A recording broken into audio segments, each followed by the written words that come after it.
Introduction. The first day a teacher enters into your classroom. What do you say to the teacher? You all wish a very good morning to the teacher. Suppose, if all the doors in your room are closed, then how can you guess whether anyone is crossing the room? Yes, you can identify it by hearing the footsteps of the person.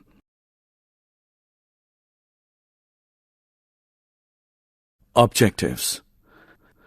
At the end of this lesson, you'll be able to understand that sound is caused by vibrations, know about the musical instruments, identify the sound from musical instruments, understand how sound is produced and propagated by humans, acquire knowledge where the sound requires a medium for propagation, understand the propagation of sound in liquids and solids, analyze the working of human ear, define amplitude, time period, and frequency of a vibration, distinguish between loudness and pitch, analyze the audible and inaudible sounds, differentiate between noise and music, understand about the noise pollution and its control measure. Sound is produced by a vibrating body. Sound is a pressure distribution that moves through a medium in the form of mechanical waves. When a force is exerted on an atom, it moves from its rest or equilibrium position and exerts a force on the adjacent particles. These adjacent particles are moved from their rest position, and this continues throughout the medium. This transfer of energy from one particle to the next is how sound travels through a medium. The words mechanical wave is used to describe the distribution of energy through a medium by the transfer of energy from one particle to the next. Sound waves that travel parallel to the direction of the particle movement are called longitudinal waves. However, it is possible to produce other types. Waves which move perpendicular to the direction of particle movement are called transverse waves. After the train crosses the station, if you keep your ear on the rail track, you can clearly hear the vibrations in the rail track. This confirms that sound travels through solids.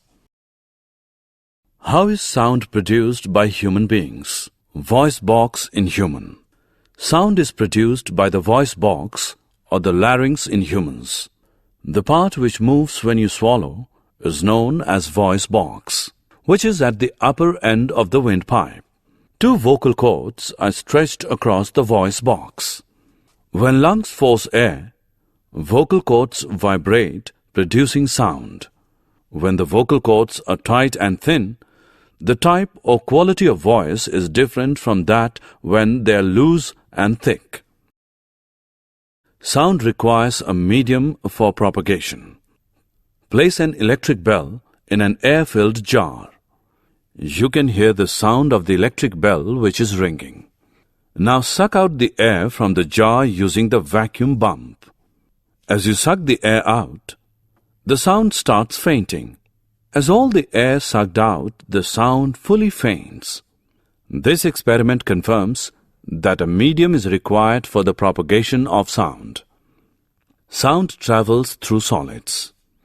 Ask your friend to hit the bench using a stick at one corner. Keep your ear on the bench at the other corner. As your friend hit the bench, you can hear the sound at the other corner. This confirms that sound travels through solids.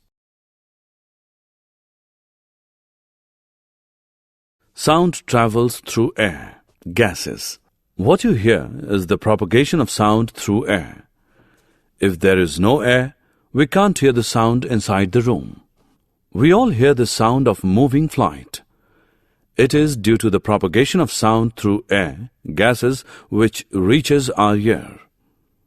Sound travels through water, liquids. Place the bell in a beaker filled with water and make it sound. You can hear the sound, which confirms that sound can travel through liquids.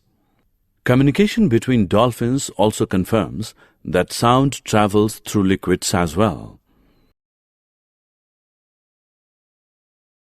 We hear sound through our ears. The shape of the outer part of the ear is like a funnel. Sound enters and travels down a canal at the end of which a thin membrane is stretched tightly called eardrum.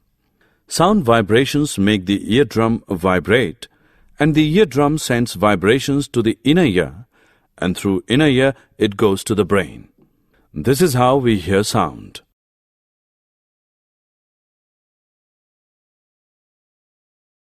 Amplitude, time period, frequency.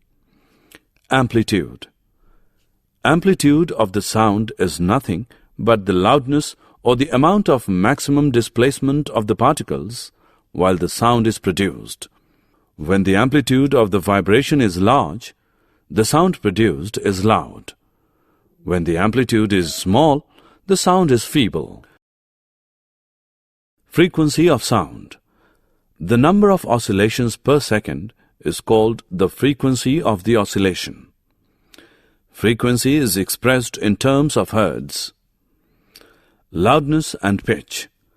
Loudness depends on the amplitude of vibrations. Loudness of sound is proportional to the square of the amplitude of the vibration producing the sound. If the amplitude becomes twice, the loudness increases by a factor of 4. The loudness is expressed in a unit called decibel, dB. The following table gives some idea of the loudness of sound coming from various sources. Above 80 dB, the noise becomes physically painful. Pitch. The two sounds are equally loud. They differ in some way. The difference in sound is due to the shrillness or pitch of the sound. If the sound has high frequency, then it has high pitch or shrillness. If the frequency of vibration is low, then it has low pitch, that is, vibration of drums. Audible sounds.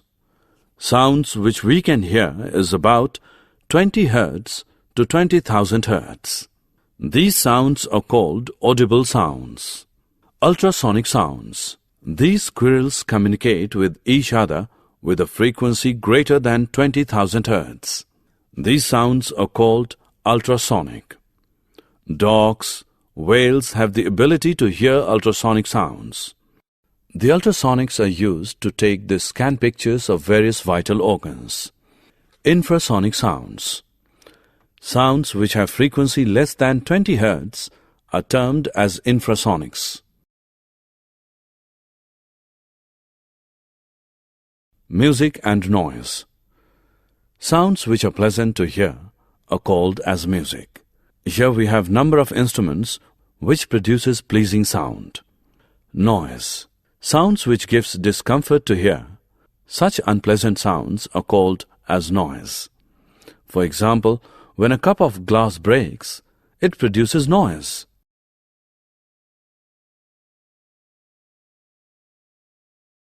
Noise pollution and its control.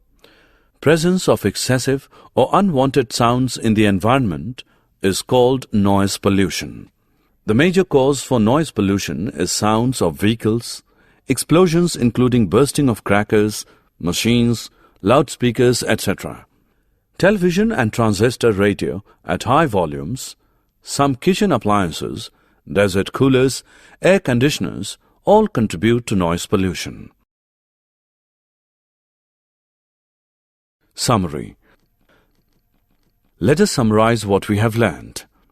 Sound is produced by vibrating objects and it is carried in all directions in a medium.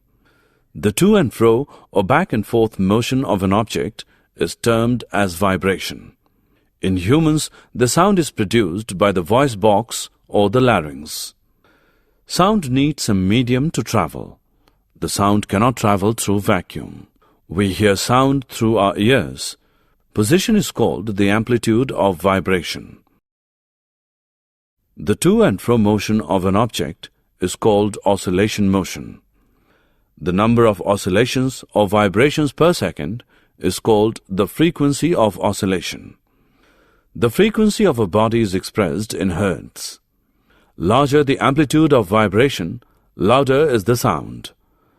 Higher the frequency of vibration, the higher is the pitch or shrill is the sound.